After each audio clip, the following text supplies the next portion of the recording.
7 करोड़ रुपया के खा गए जी धान। छत्तीसगढ़ के मुसवा मन हो गए बदनाम। 7 करोड़ रुपया के खा गए जी धान।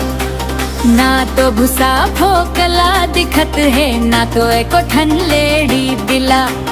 दुनिया में कभू नहीं हो ऐसन तैसन मुसवा मन करे घोटाला। अब लगथे ला पचाए बर जेल में जाके करही आराम। 7 करोड़ रुपया के खा गए जी धान। छत्तीसगढ़ के मुसवा मन हो गए बदनाम। 7 करोड़ रुपया के खा गए जी धान। छत्तीसगढ़ के मुसवा मन हो गए बदनाम। छत्तीसगढ़ के मुसवा मन हो गए बदनाम।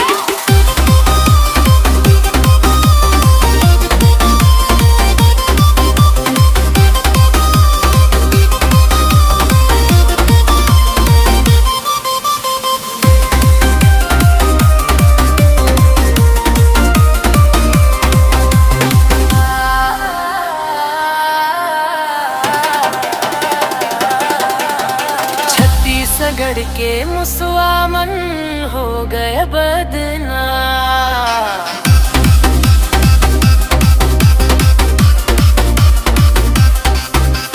छत्तीसगढ़ के मुसवा मन हो गए बदनाम।